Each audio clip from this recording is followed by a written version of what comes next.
Graça e paz, meu querido irmão, minha querida irmã. Quero convidar você a abrir a sua Bíblia no livro de Apocalipse, capítulo 3.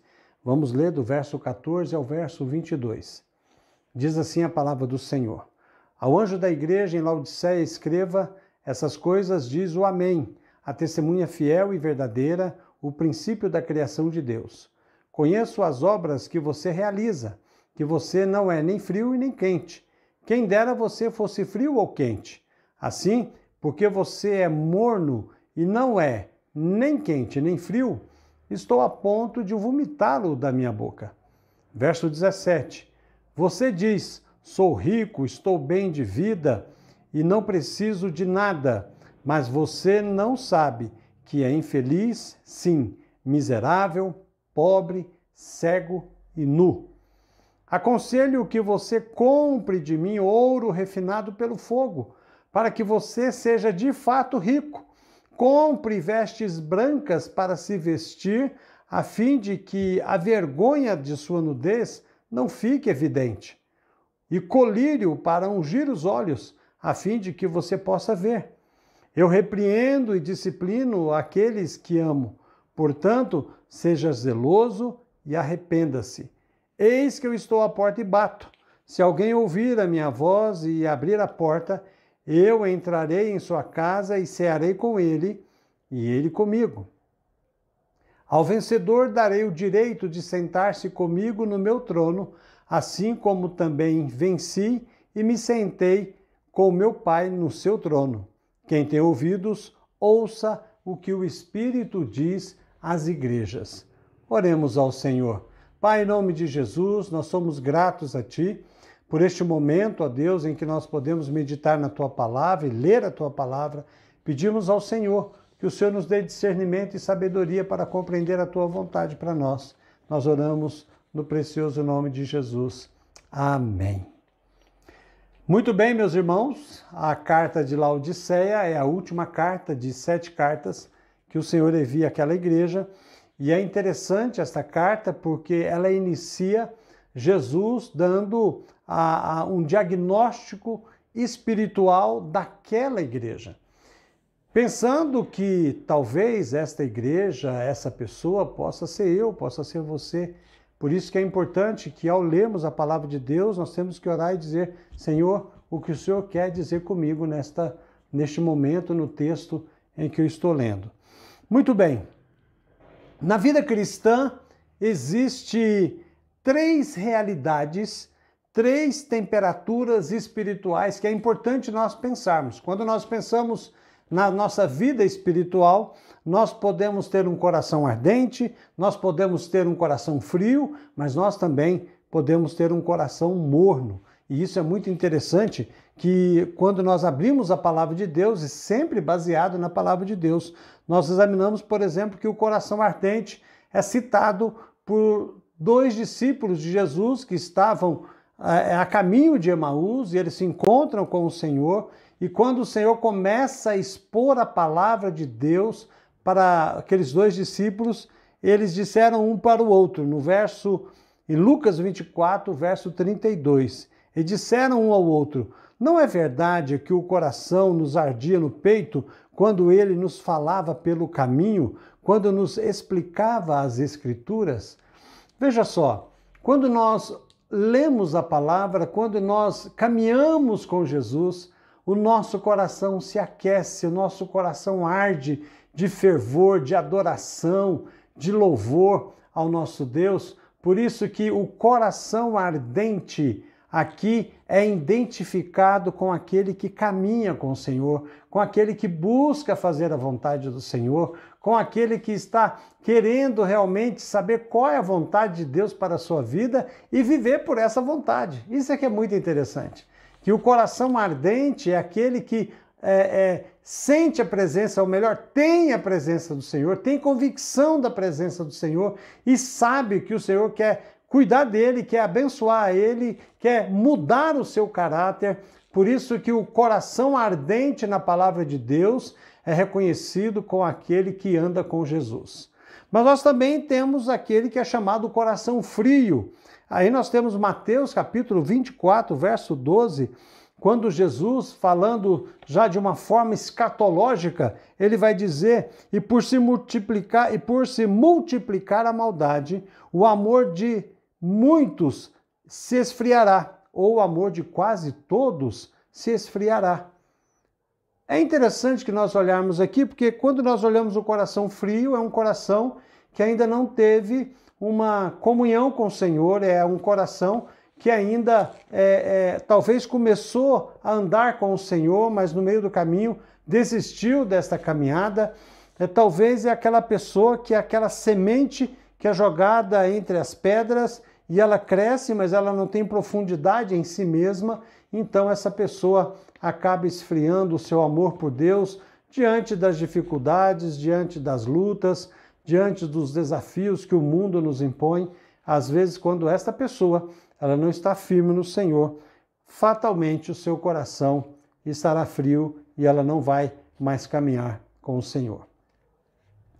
Mas nós temos também um terceiro coração aqui, que é chamado coração morno. Esse coração morno é alguém que conhece a palavra de Deus, é alguém que sabe o caminho do Senhor, é alguém que por algum momento já experimentou essa caminhada com Deus, mas no processo dessa caminhada ele não está nem servindo ao Senhor, nem buscando a vontade do Senhor, e fica flertando com as coisas do mundo. Ele se diz uma pessoa cristã, ele se diz uma pessoa que é crente, ele se diz uma pessoa que anda com Jesus, mas o seu caráter, os seus atos, o seu comportamento, a sua fala, a sua vestimenta, o seu modo de viver, ele não condiz com aquilo que o Senhor tem para ele.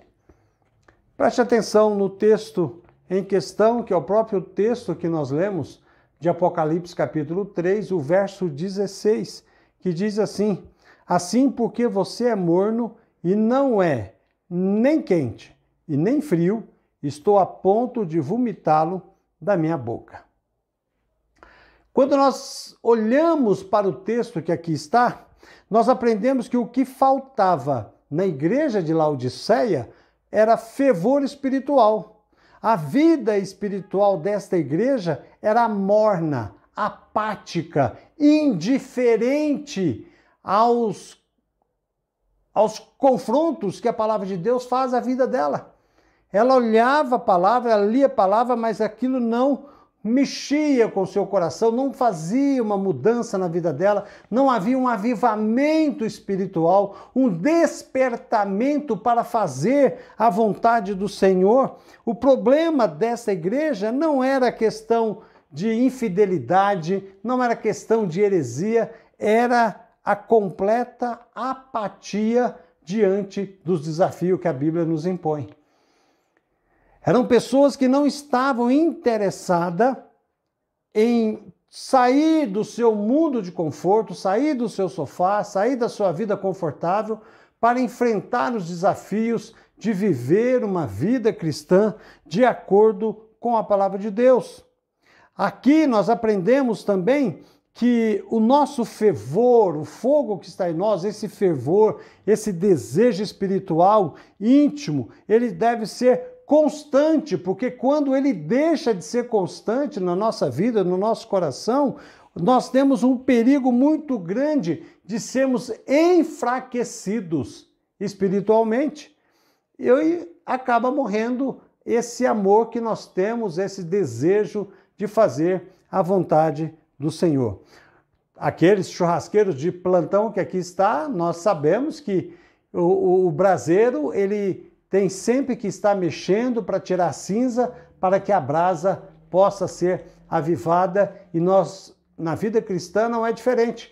Temos que estar soprando a nossa vida com o Espírito Santo para que Deus possa nos mover, nos mostrar. Nós precisamos olhar para nós, examinar a nós mesmos, estarmos vigilantes com a nossa vida espiritual para que nós possamos entender que precisamos ter a luz da palavra na nossa mente e o fogo de Deus no nosso coração, para que nós possamos fazer sempre a vontade do Senhor. Quando eu digo fogo, eu digo esse fervor espiritual de buscar fazer a vontade de Deus. Mas aqui também, quando nós olhamos no diagnóstico que Jesus faz, aqui ele vai identificar que pior do que ser alguém que não conhece a palavra, pior que ser alguém que não busca fazer a vontade do Senhor, pior do que isso é aquele que é morno, é aquele que não quer fazer a vontade do Senhor, aquele que conhece o caminho,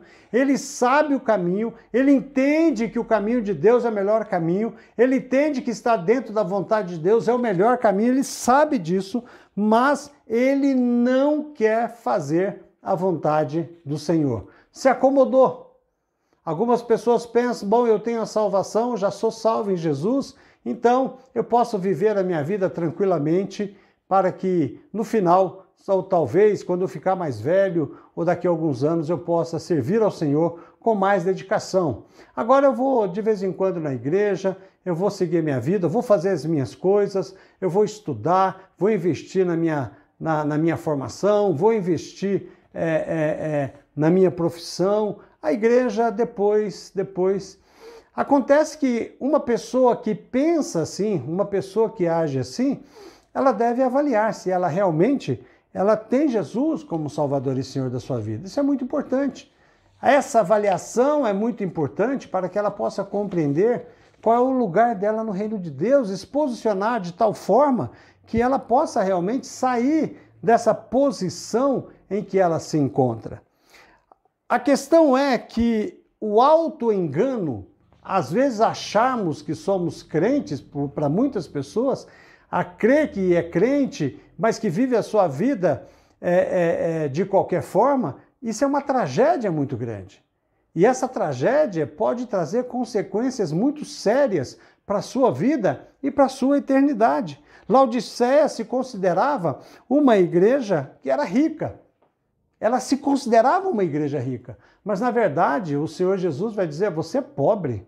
Você é pobre, é nu, você é miserável. Né? E ele vai olhar para esta igreja e vai fazer um diagnóstico terrível desta igreja. Por isso que nós, como igreja de Jesus, devemos estar atentos para sempre fazer a vontade do Senhor e vigiar no nosso coração, a nossa vida e o nosso comportamento. A igreja de Laodiceia era uma igreja morna devido à ilusão que ela alimentava a respeito de si mesma. Ela se achava uma igreja forte, ela se achava uma igreja pomposa, ela se achava uma igreja que estava no centro da vontade de Deus e, na verdade, ela estava muito longe do nosso Senhor Jesus. A igreja de Laodiceia era uma igreja de Cristo, mas em vez de dar alegria ao Senhor, ela estava provocando náuseas no Senhor. Olha só, uma igreja morna. É interessante, eu lembro quando criança, e quando a gente passava mal e teria que tomar alguma coisa que a criança comeu e precisava tirar aquilo, precisava vomitar aquilo, a minha mãe de vez em quando dava água morna para nós. E quando você bebia aquela água morna, batia no estômago e a gente colocava tudo para fora. E é interessante o diagnóstico que Jesus faz aqui.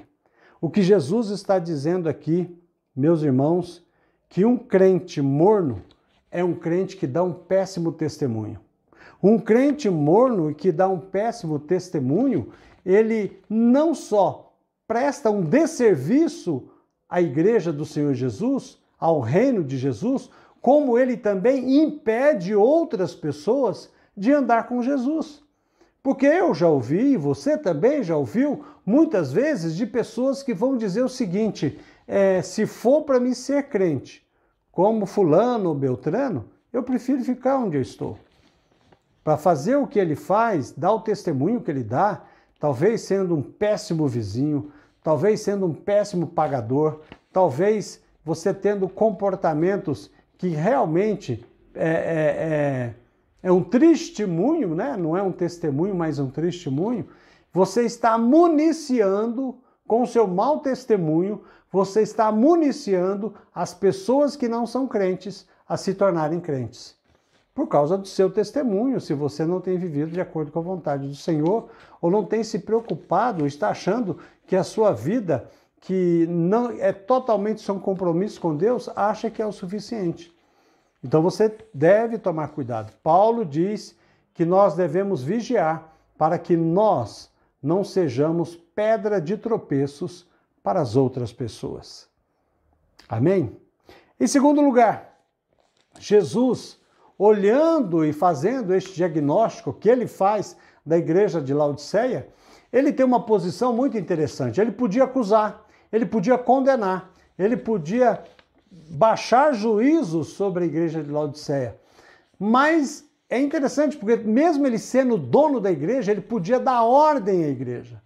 Mas Jesus não dá ordem, Jesus dá conselhos. Veja só o amor de Deus e a graça de Jesus. Veja só o que o texto vai dizer. Ele vai dizer o seguinte no verso 18. Aconselho que você compre de mim ouro refinado pelo fogo, para que você seja de fato rico. É aqui, meus queridos irmãos, nós aprendemos que mesmo diante de um diagnóstico terrível, um diagnóstico condenatório para a igreja de Laodiceia, o nosso Senhor Jesus está disposto a dar abençoada notícia para a igreja de Laodiceia, abençoada notícia para a igreja da PIB de São Caetano, abençoada notícia para mim, Wagner, e para você que está acompanhando este culto, a você que está ouvindo esta mensagem, a você que é crente, a você que não é crente, a você que é um crente morno, a você que é um crente fervoroso. Sempre precisamos melhorar a nossa vida cristã na presença de Deus, e talvez você precise também receber Jesus como Salvador e Senhor da sua vida. E o Senhor Jesus está dando o primeiro conselho, que nós precisamos comprar ouro refinado, ouro das mãos dele, para que realmente sejamos fracos. Ora, quando ele diz que nós precisamos comprar ouro, e quando ele olha para a igreja de Laodiceia, é porque ele identifica a igreja de Laodiceia, embora ela se achasse rica, ela era pobre.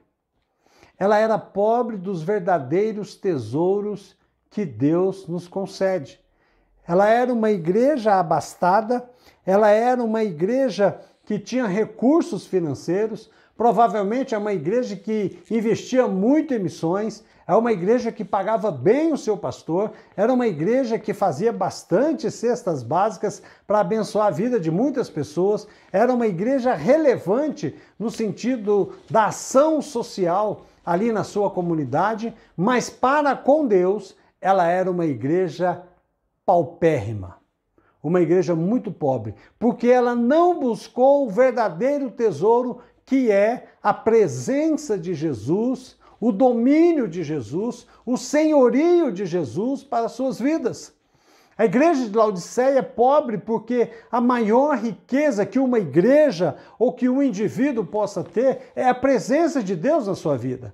E a presença de Deus na sua vida traz para ele aquilo que a palavra de Deus nos fala sobre o fruto do Espírito: amor, alegria, paz, amabilidade, bondade, domínio próprio e tantas outras coisas que o texto nos apresenta, que nós podemos desfrutar numa vida de acordo com a vontade do Senhor, sendo realmente luz para este mundo, para que as pessoas possam se achegar à presença de Deus. E muitas vezes nós não caminhamos assim. Nós não caminhamos assim porque nós não temos esse tesouro. Ninguém pode dar algo que não tem. E se nós precisamos ter a presença de Deus na nossa vida, nós precisamos buscar comprar isto com a nossa vida. Quando o Senhor fala que nós devemos comprar dele, significa que nós devemos entregar no nosso coração, aceitar Jesus como Salvador e Senhor, não apenas Salvador, mas que ele seja Senhor da nossa vida, para que nós possamos receber o maior tesouro do céu,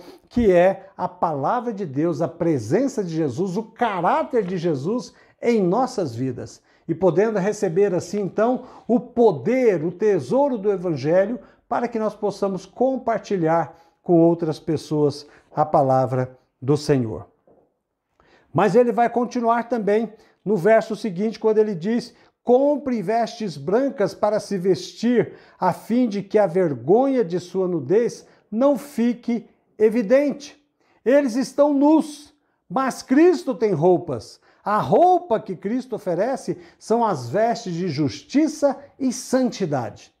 Aquela igreja do Senhor Jesus estava nu porque ela não se vestia de santidade. Faltava santidade, mas havia muita carnalidade, havia muito partidarismo, havia muito pessoas que a própria igreja que não buscava ao Senhor, não tinha comunhão com o Senhor e carecia e precisava da presença de Deus em suas vidas para que eles pudessem, então, viver de verdade a santidade que o Senhor requer.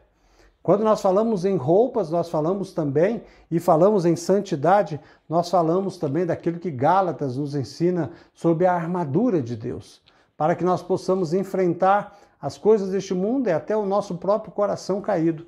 Nós carecemos de vestir a armadura de Deus e isso é o que faltava à igreja de Laodiceia. Talvez isso falte na sua vida e o Senhor Jesus está oferecendo a você vestes brancas de santidade, de pureza, para que você possa andar na presença do Senhor. Mas o Senhor Jesus também, meus irmãos, ele vai dizer no verso que ele oferece para nós colírio para ungir os olhos, a fim de que você possa realmente ver. É interessante porque a visão que a igreja de Laodiceia tinha de si mesmo era uma visão totalmente equivocada. Tantos de nós temos uma visão totalmente equivocada daquilo que Deus quer para nós. Nós temos uma visão errada, nós temos uma visão, talvez nos achamos super crentes, talvez nos achamos pessoas capazes e somos totalmente dependentes do Senhor e sem notar que o pior cego é aquele que não quer ver.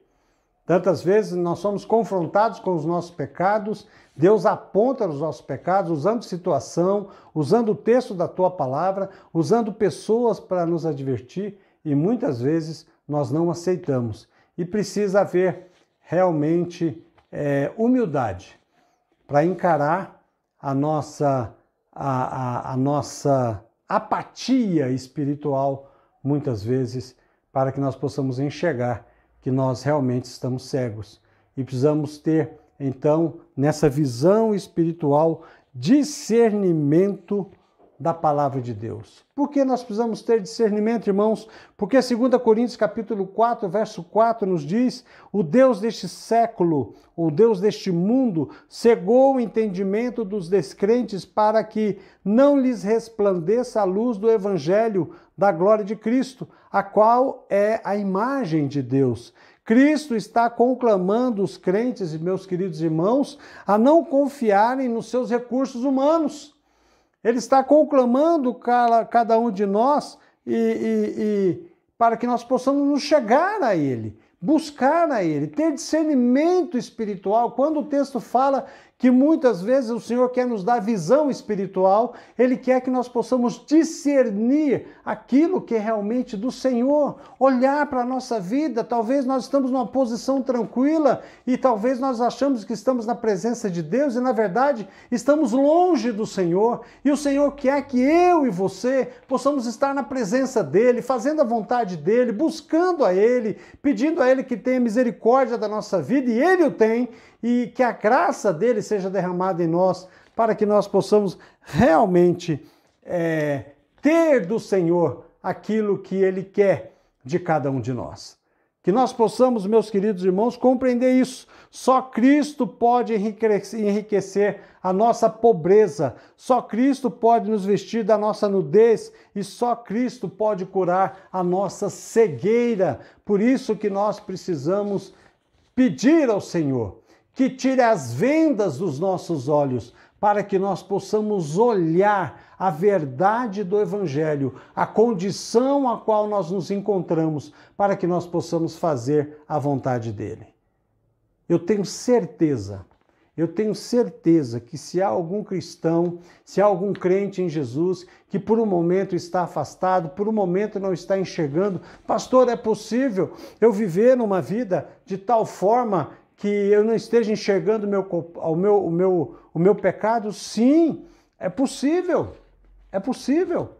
Nós aprendemos pela palavra de Deus Dois momentos importantes quando o Senhor diz para nós, para que o Senhor possa revelar para nós o nosso pecado oculto, para que nós possamos confessá-lo. E vocês lembram, por exemplo, também da história do rei Davi, que cometeu adultério, que cometeu assassinato, e parece que, parece não, o texto mostra que ele estava cego e estava tudo bem para ele. E quando ele é confrontado pelo profeta Natã, e parece que ele não tinha enxergado o seu pecado, e quando ele é confrontado pelo profeta Natã, ele cai de joelho e diz: pequei contra o Senhor.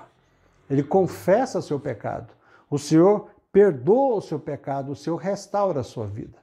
Por isso, meu querido irmão, se Davi, que era um homem segundo o coração de Deus, que era um homem que buscava fazer a vontade do Senhor, que era um homem que tinha compreensão da vontade de Deus para ele, ele buscou a Deus, e buscando a Deus, ele ainda caiu em pecado. Eu e você também. Somos homens como Davi é.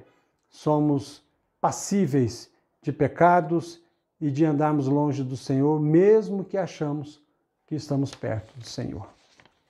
E finalmente, meus queridos irmãos, o texto final, o Senhor vai dizer para nós, o verso 20 ao verso 22. Eis que estou à porta e bato. Se alguém ouvir a minha voz e abrir a porta, entrarei em sua casa e cearei com ele e ele comigo. O verso 20. Jesus está batendo a porta. Se Jesus está batendo a porta da igreja de Laodiceia, é porque Jesus não está dentro da igreja, Jesus está de fora da igreja. E Jesus é a pessoa mais capacitada a nos chamar e fazer o diagnóstico, sabe por quê? Porque quando nós começamos a leitura desse texto, o Senhor vai dizer o seguinte: conheço você. Eu conheço você. Eu sei quem você é. Ele é o nosso Senhor, Ele é o nosso Criador, Ele é o nosso Deus, Ele sabe quem nós somos, Ele sabe quem é o Wagner, sem máscaras, como eu sou, Ele sabe como você é, Ele sabe da nossa luta, da nossa dificuldade, do nosso pecado, do nosso vacilo, Ele sabe tudo sobre nós. Como Pedro mesmo disse, né, em João 21, quando ele foi confrontado com as 3 perguntas se ele amava Jesus, no final ele vai dizer: Senhor, o Senhor sabe de todas as coisas, porque Ele é Deus, então Ele sabe quem nós somos, então Ele é a pessoa mais capacitada de fazer esse diagnóstico, e Ele está dizendo aqui: eu estou fora da sua vida, eu estou fora da igreja. E muitas vezes o Senhor está fazendo isso, Ele está fazendo exatamente isso. Eis que eu estou à porta e bato, eu estou batendo na porta, esperando que você possa abrir, para que eu possa entrar com Ele, ceiar com Ele e Ele comigo. O que Jesus quer dizer com esse texto é que Ele quer ter comunhão com a igreja de Laodiceia. Ele quer ter comunhão com a primeira igreja batista de São Caetano. Ele quer ter comunhão com a tua igreja, onde você congrega. Ele quer ter comunhão na tua casa. Ele quer ter comunhão na tua família. Ele quer ter comunhão com a tua vida. E quando o Senhor Jesus diz que Ele quer sentar à mesa e ceiar, é exatamente isso. Ele quer ter intimidade com você. Você só convida para sentar à sua mesa, na sua cozinha, e para jantar com você ou para almoçar quem você ama, quem você quer bem. E é exatamente isso que o Senhor quer. O Senhor quer bem. O Senhor quer sentar não em qualquer lugar da mesa. Ele quer sentar à cabeceira da mesa. Porque a cabeceira da mesa, como dizia a minha mãe quando eu era criança, a cabeceira da mesa senta quem paga a conta. E Jesus quer ser aquele que vai pagar a conta, aquele que vai conduzir a sua casa, aquele que vai conduzir a sua família, aquele que vai direcionar a sua vida, vai direcionar as suas finanças, vai direcionar o seu casamento, vai direcionar os seus filhos, vai direcionar a sua faculdade, vai direcionar o seu trabalho, vai direcionar a sua vocação, vai direcionar a sua vida de comunhão com Ele. Por isso que o Senhor fala: estou à porta e bato. Abra a porta para Jesus. Se você ainda não fez, faça isso. Talvez muitas áreas da sua vida você abriu as portas, mas talvez alguma área da sua vida, alguma dificuldade, algum pecado guardado, você precisa abrir esta porta para o Senhor. Deixar o Senhor entrar. Talvez o Senhor tome conta de todas as áreas da nossa vida e às vezes nós não permitimos que o Senhor tome conta da nossa área financeira. Achamos que somos capazes de cuidar da nossa área financeira e cuidamos de tudo, fazemos como achamos devemos fazer. Entrega esta área na vida do Senhor. E o Senhor vai ensinar você como você ser abençoado e próspero com aquilo que você ganha. Permita que o Senhor possa entrar na sua vida emocional. Talvez na sua vida emocional há muitas lutas, muitas dificuldades. Talvez você tenha sofrido com ansiedade, com preocupações, com medo. Permita que o Senhor tome conta desta área também. Abra o seu coração, abra a porta do seu coração nesta área específica das suas relações, das suas emoções. Deixe o Senhor trabalhar e Ele vai tirar todo o medo, todo o temor, toda a ansiedade. Talvez a área que você precisa é a área do seu casamento, o relacionamento com o seu esposo, o relacionamento com a sua esposa. Talvez você precise entregar o seu casamento, deixar que o Senhor Jesus esteja no seu leito de casamento, para que Ele possa abençoar a sua relação, dando amor a você, dando amor à sua esposa, dando cumplicidade. Que Deus possa trabalhar na sua área de fidelidade também. Talvez você não tenha sido uma pessoa fiel a Deus, talvez você não tenha sido uma pessoa fiel à sua esposa, ao seu esposo, à sua família, aos seus pais, à igreja. Então permita que o Senhor trabalhe tantas áreas do nosso coração que às vezes nós deixamos o Senhor de fora e precisa ser entregue ao Senhor. A minha oração é que o Senhor abençoe a sua vida. A minha oração é que o Senhor derrame sobre você a tua graça e a tua misericórdia e você possa realmente abrir a porta do seu coração e permitir que o Senhor possa abrir os seus olhos, permitir que o Senhor dê vestes santas para você, permitir que o Senhor possa enriquecer você com aquilo que há de maior valor, que é a presença do teu Espírito Santo na sua vida. Que Deus te abençoe com a graça e a paz de Jesus.